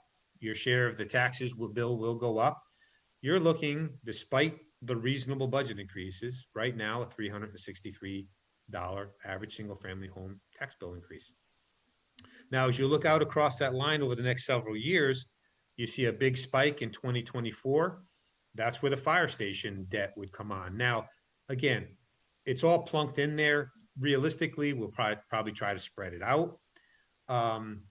When we look at fiscal 2022, we might get a little bit more state aid.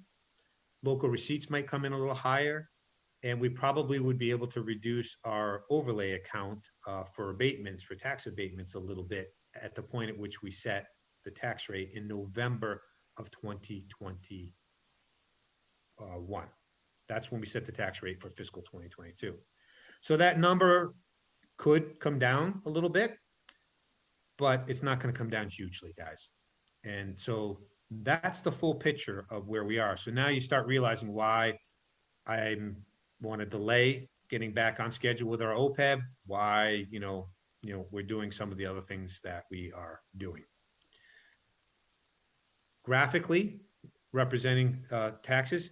Now look at where we've been for the last 10 years. The average single family tax bill has gone up $177 over the last 10 years. I will say shamelessly here, the fiscal 21 with a $65 decrease certainly helps that average out, okay?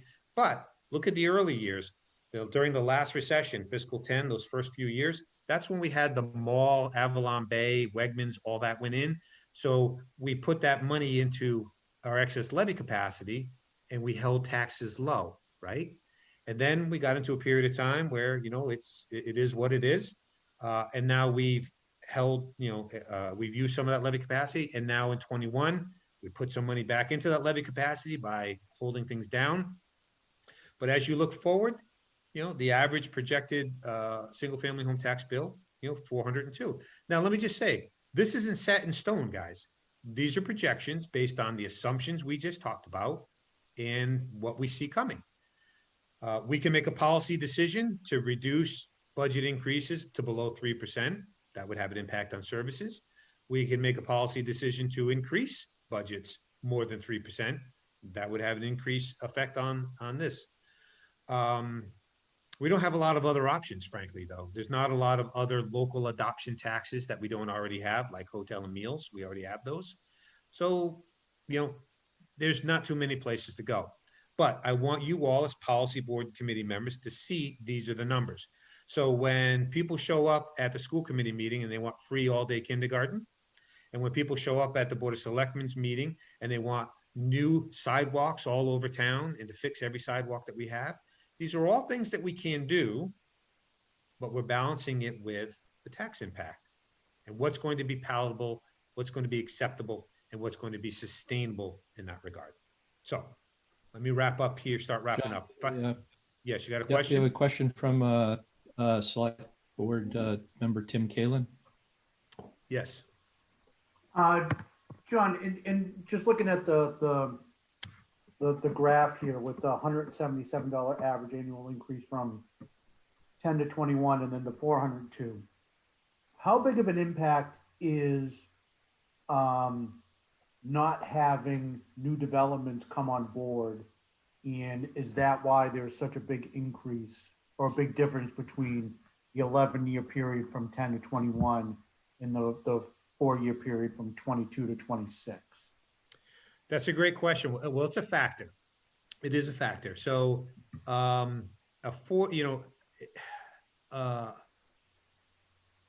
it could be the difference of several $100,000 in revenues, right? New growth at 30 million versus say 40 or 50 million.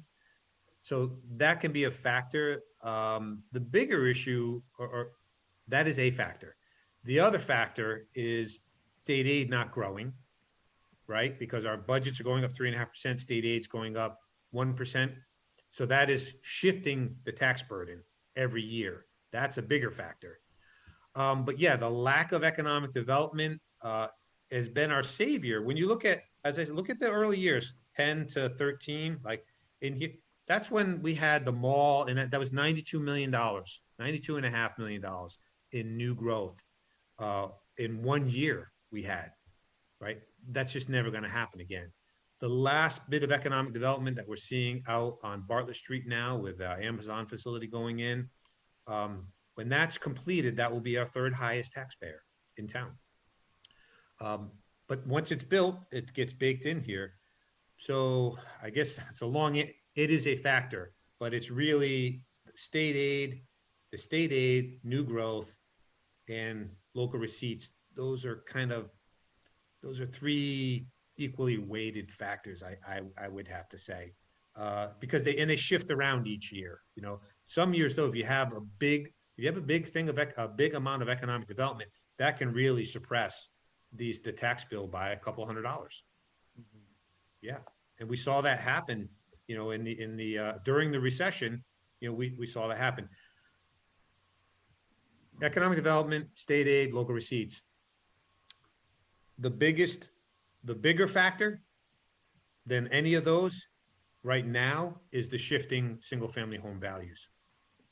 Goes up 5%, you're looking at a couple $100. That's the equivalent of you know, a $14 million building project. So Right. those are all the factors. New growth. The thing about new growth is, you know, when you look at these charts and you project them, I've always been able to say to you, hey, look, all things being equal, that's what we're looking at, guys. However, we may get some significant new growth that will have a suppression effect on those tax bills. I can't say that as I look forward. And that's just the reality of us to think, you know, when you do trend analysis, just because you saw, you know, you might have averaged $50 million in new growth. If you just do an average, you're like, oh, so we're going to have an average of new growth moving forward. That's an uninformed assumption. We know And we just don't have the space. We don't have the land. the land's gone. So you're going to see redevelopment, but you're not going to see 600,000 square feet or 1 million square feet get built anymore. There just isn't the land for it.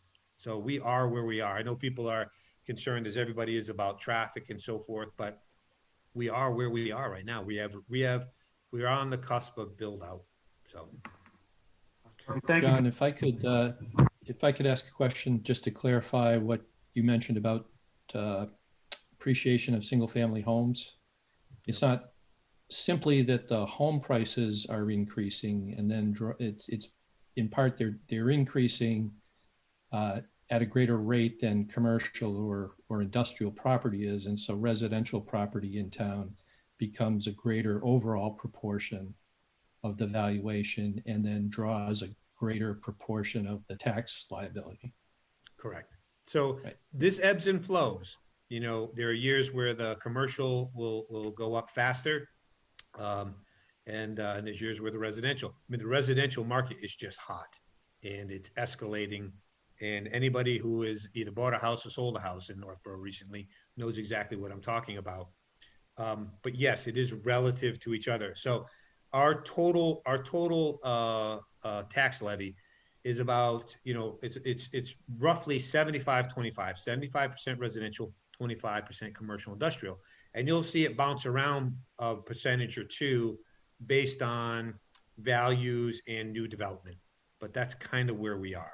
But on an annual basis, when one of those goes up really fast, that's what happens. Yeah. All right, so let me start wrapping this up because I do want to make sure we have time for looking out in the future. So our financial outlook looking forward based on all this is, you know, budgets can increase minimally to sustain level service. But if we're going to increase staffing or add a significant service initiative, it's going to increase taxes more. That's just the simple fact. We will need to dip into that unused levy capacity. So we're going to see tax increases above just a Prop 2.5. You know, that's what's going to happen if we're going to maintain services. The tax bill is going to bounce around. Again, this is just what it looks like. This isn't what it's going to be. Every year we update this and we look out. But you know, if things, we don't see a little more development, if we don't see state aid improving, local receipts don't come back, all of those things, we're going to start seeing upward pressure on the tax bill because, again, that's the only place that we have to go based on the tax structure that we operate under.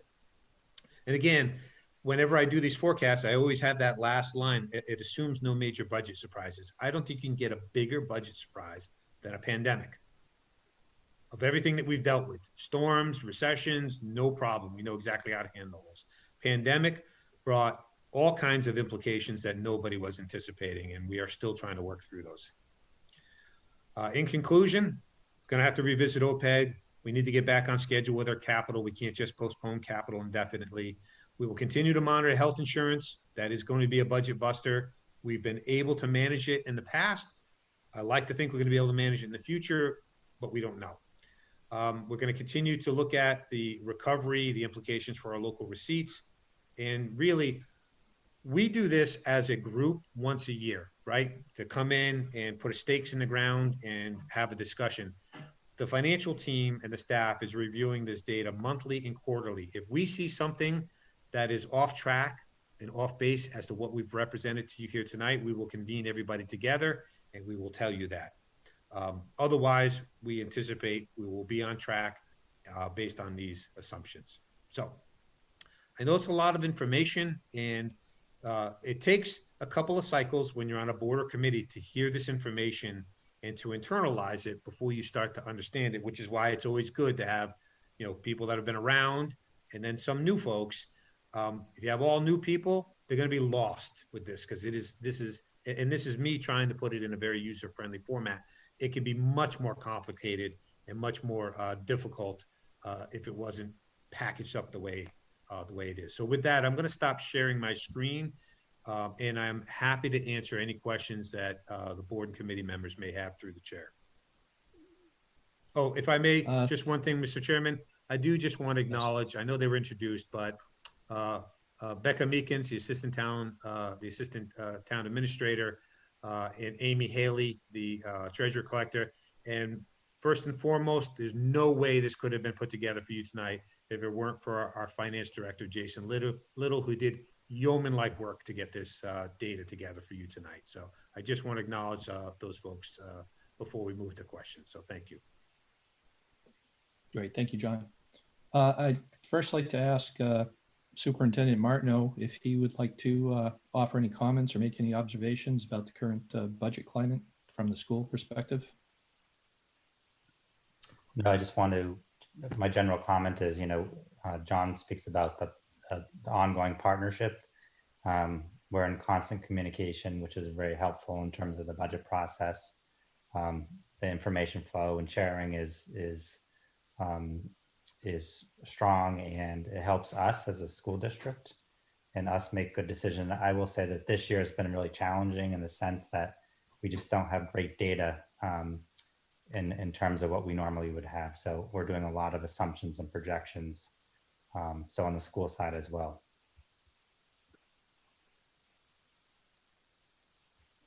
Great, thank you. Thank you, Greg. If anyone has any questions, feel free to raise your hand. And I have Joan Frank, Northborough School Committee. Joan? Hi, thank you, Mr. Chairman. I don't have a question. I just have a comment. I like to, first of all, as I've said all the times, the cooperative effort that goes between the town boards, John Coderre, and Superintendent Martineau and his administrative staff has always been highlighted in the past. But I think this year with the pandemic going on and the uncertainties, and even the town meeting not being held in the normal time and doing in July, was really hard. Okay, but I think everybody working together really helps. So I like to applaud for everybody who has worked on this. And John, these are always long meetings, but they're very worthwhile. And I would just like to highlight one thing. And I think as a regional member of the school committee, and also as a Northborough School Committee member, I like the new addition this year of the key budget increases that you gave us for looking out for a little bit. It's always nice to have a number there, okay? Because even as families, we always plan for what's the college education of our children are going to be. It's a 4-year thing, so we know we're going to have, it's going to be what's going to be in the second year, what's going to be in the third year, and we know it's going to increase.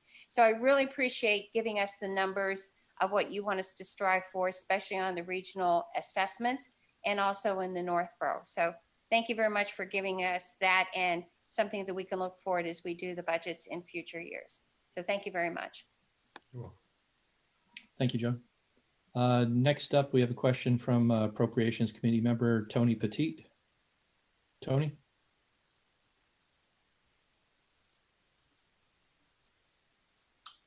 There we go. I unmuted myself, sorry. The most startling change from previous presentations was the projection of levy capacity in the future. And I know that John gave the details of this in the presentation, but I just wanted to hear a sort of quick summary of how it is that that has changed so dramatically. Yeah, it's very simple. Fiscal 21 budget, instead of going up 3 to 4%, we held our expenditures to 1%. The other thing is when the state aid came in level funded instead of the cut that we had originally budgeted, that all that money went to came in and replicated the taxes. So rather than increase taxes, we wound up in a negative tax bill situation in fiscal 21. The average single family home tax bill went down $65. And again, you know, during the worst recession here, or the pandemic, you know, the alternative, so those are the two factors really. The alternative, as I said, would have been hold a special town meeting and increase the budgets. And, you know, we all held very difficult, tight budgets in fiscal 21 because we know people are struggling. We weren't sure how bad things were going to get. And we also know in this community that we don't play games. The superintendent doesn't come in, ask for 10%, but he can really live with 3. You know, we are honest with each other about the facts and what we need. And we know that if we continue to constrain that budget in fiscal 21, it would create some additional capacity for us in the next couple of years. And so, so when we tell you we really need a 3% to maintain services, and it may result in a, you know, in a larger tax increase than people would like, we hope that you support that and that you understand. And just keep in mind too, the tax increase for fiscal 2022, if you really want to be fair, you should take $65 off of it and divide it by 2. And then guess what? You'll be around that 170, just south of that $177 average for the last 10 years. You know, because again, it averages out. So, so that's the answer is we just held that fiscal 21 budget and created that levy capacity. But it was done by cutting. We cut our budgets, and a lot of things that we cut out of our budgets need to get back in, you know, like OPEB. So it's not a permanent solution. So I hope that answered your question. It did, thank you. You're welcome.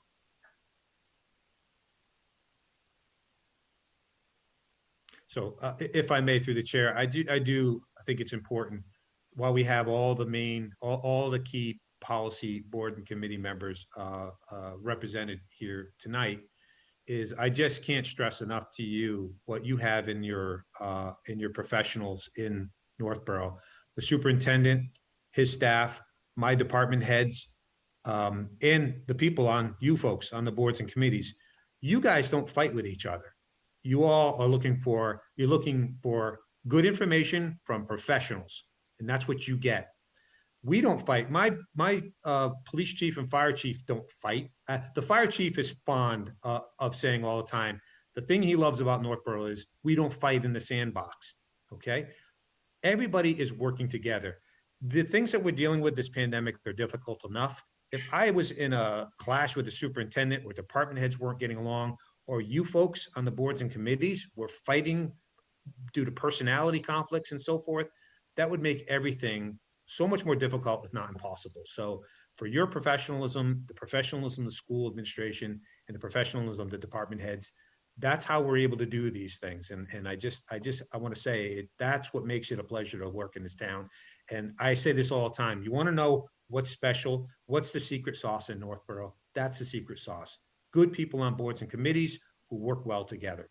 And it comes through in our ability to navigate through something like a pandemic without fighting and everybody worrying about themselves. The superintendent and I speak so frequently. Our staff is being tested over through the program that he and his staff put together, and Mary Ellen Duggan. We couldn't do that. They did that. We tagged onto it. That's huge for us. And I can give you just example after example about how we have supported and worked with each other with equipment, sharing staff. I had a COVID test. I'll tell you another. I had a COVID positive test in my building. I closed my building immediately. Do you know who came over and sanitized the building? One of the custodians who had the backpack. Ours was broken. They had the backpack. They came over, sanitized the building. Day in and day out, you cannot replicate that. And that's why we are in better shape than most. So I just hope everybody appreciates what we have. Thank you, Mr. Chairman. I appreciate it.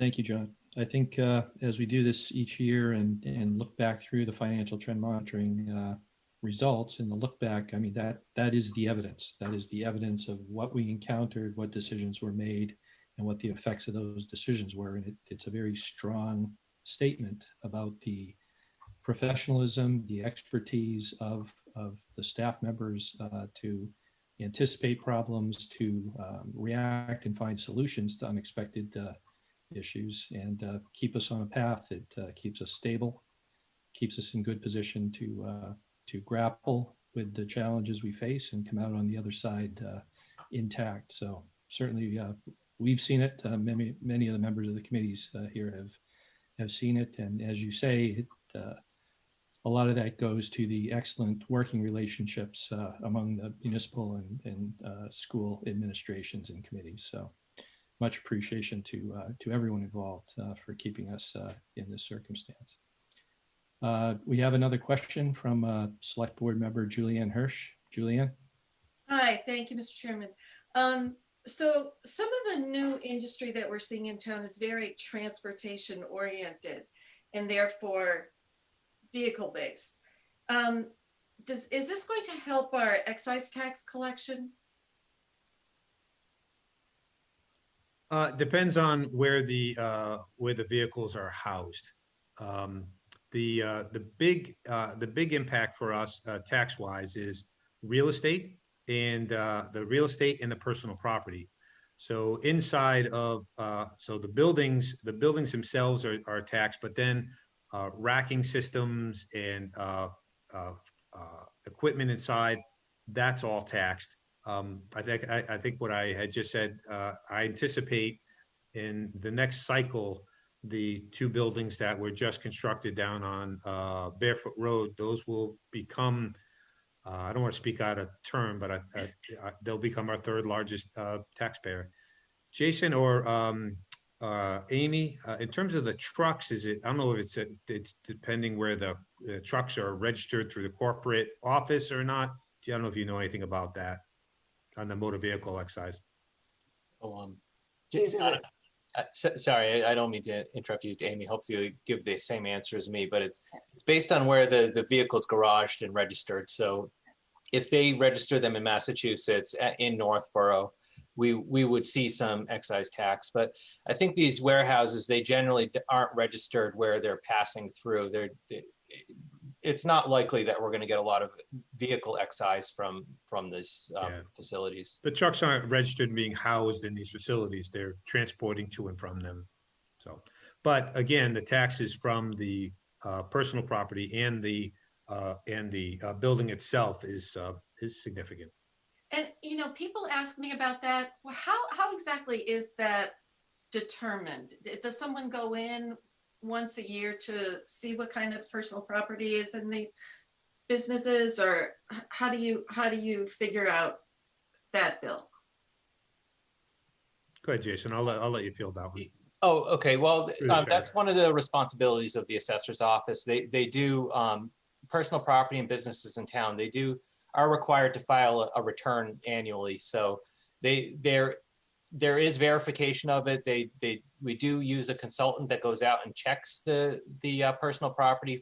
They're called forms of list, the return they're required to file. So that there is a process for that annually. Yes. Okay, thank you. That's it for me. Thank you, Julianne. Any other questions? Anybody, please raise your hand. John, I just had one aside. We've commonly talked about the revenues essentially being the taxes, state aid, and then local receipts, predominantly motor vehicle excise.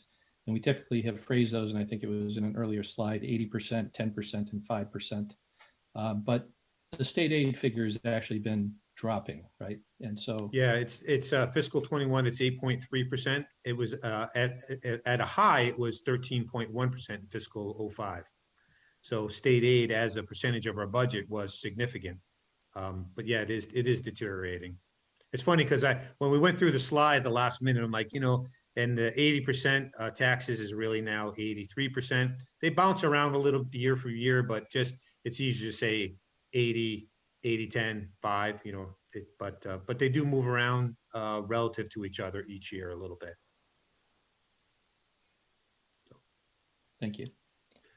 So if I may through the chair, I'm going to assume that at this point, since nobody is saying, hey, John, you're all wet and your financial team is completely off base, that these assumptions and this data that we're providing to you makes sense to you, and that within this realm, as we proceed with this budget process, that this is the kind of the direction that we're heading in. Granted, if something happens, we'll pivot as we always do. But in terms of the assumptions for the fiscal 2022 budget, this is the direction that we're moving in. So we have another question from Select Board Member Tim Kalin. Tim? Yes. Not a question, just a comment. So just so the viewing public can understand that this is for a level budget. This isn't to increase services or, besides the fire station, add any additional excesses. This is really so that we can continue to provide the excellent education that the kids in town receive from the school systems, and continue to benefit from the tremendous services that the police, fire, and everybody else delivers. That's really what you see the increases, but that's in order to continue those operations at the level that they're currently at. Yes, it's referred to as a level service budget, not a level funded budget. A level funded budget would mean no increase, which effectively is a decrease because expenses go up. Level service budget is what do you need to maintain the current level of services that you have right now. And just in a broad brush, chopping it up, roughly 70% of the budget goes to education. The balance of it is the non school departments. We refer to general government. When I look at general government, police, fire, and the library take up the lion's share. Every other support, people are like, you need to cut the fat out of your the administration. My offices are two people, the finance director and his assistant. You have the town clerk, the assistant, the building inspector, their support staff, the health agent, their support staff. Outside of DPW, police, fire, library, those are the bigger departments. There isn't much to cut, and we don't just cut expenses. Like, all right, so you want me to cut we need to make reductions in DPW. We don't say, all right, well, we're just going to do less roadways. We did not. You saw the chart of our pavement condition. The easiest thing for us to cut out of that budget is the roadway because it doesn't impact, but that's not. We made other adjustments, and we cut training, which is not necessarily a good thing, but we made other adjustments. But in terms of the bigger picture, these are the services that people want. And, during a pandemic, you're not gonna, the fire department, the health department, these are things that you need. So, but at some point, and I don't want to get off track here, with my friends from the school department listening here, but at some point we do need to look at, do we have appropriate level of staffing for the level of services and demands that are being made by by the residents in the boards and committees. I mean, we can have as many boards and committees doing as many things as you want, but at some point, we're going to need to add some staff. So. Thank you, John. I do have one other question. We talked about or was mention of the, and I'm not sure what the exact phrase is, the school opportunity program through state funding. Is it the case that to this point we've been held harmless in terms of Chapter 70 funding in the formula, or is there any risk going forward that that we could be, facing some kind of reduction, or at least a percentage reduction on an annual increase basis, something to that effect? I'll let my friends in the school department handle that question. I don't know if the superintendent wants to take a stab at it. Yeah, so I think that we have been held harmless for many years, and I think they're studying the Chapter 70 funding formula as part of the Student Opportunity Act.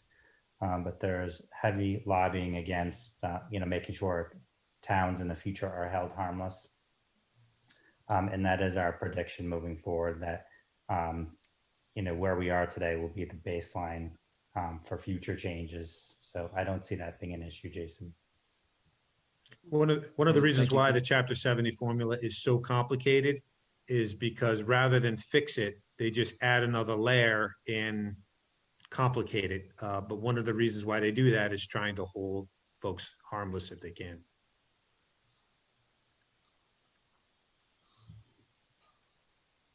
And do we have any other questions from anyone? I am not seeing any more raised hands. Leslie has a question, Mr. Chairman. Sorry, I thought I'd try this time, the actual hand. You're out of view, Leslie. Now you're back. Okay. Oh, sorry. Yeah. Not a question, just a comment too. John, you mentioned that it's nice that we don't have a lot of infighting between the various committees. And I actually think it's kind of one of those chicken or the egg things. I think a lot of the reason is because you do pull a presentation like this together every year and bring us all together face to face. And so I think what happens is we all feel like we're part of one team trying to work together. We're obviously not deliberating here, but we're being provided all the same information at the same time. And I think that's very important. I think that goes a long way. So thank you for doing that. Thank you. There's an article in the paper today. I'm not going to name names, but basically folks were fighting over limited resources. And in the article, the gentleman says, do we need to do a better job like Northborough's financial trend monitoring so we have better information, right in the article. And so, I would have forwarded along, but it was the rest of the article. It wasn't really, it was a letter to the editor and they were kind of nasty. So I didn't really want to encourage that sort of information being spread, but we get pointed out for the process and the information, and it gets emulated across the state because it is good. I mean, everybody's here hearing the same information. And if you have a question, I'm putting myself and my staff out here, as is the superintendent. If you have a question, ask us. We'll answer it honestly. We're not trying to hide it. It's about transparency, accountability, and having good information to make an informed decision. Because ultimately, you guys, your job is to go to town meeting and tell the taxpayers to vote for something because you believe it's the right thing to do. If you don't have good information, you're not going to do that. You're not going to support us, and that's what we need. So. All right. Thank you, John. If there are any other questions, could you please raise your hand now? Raise your virtual hand. And I am not seeing any further questions. So I think we're ready to wrap up. I just would like to thank the members of the respective committees for their attendance tonight to be able to hear all of this information, excellent information for us to have a good snapshot and picture of the direction we're heading in for the next budget cycle. Thanks to the school superintendent and his staff for their contributions. Certainly facing a lot of challenges in the delivery of education over this past year. I can only imagine the day-to-day complications that arise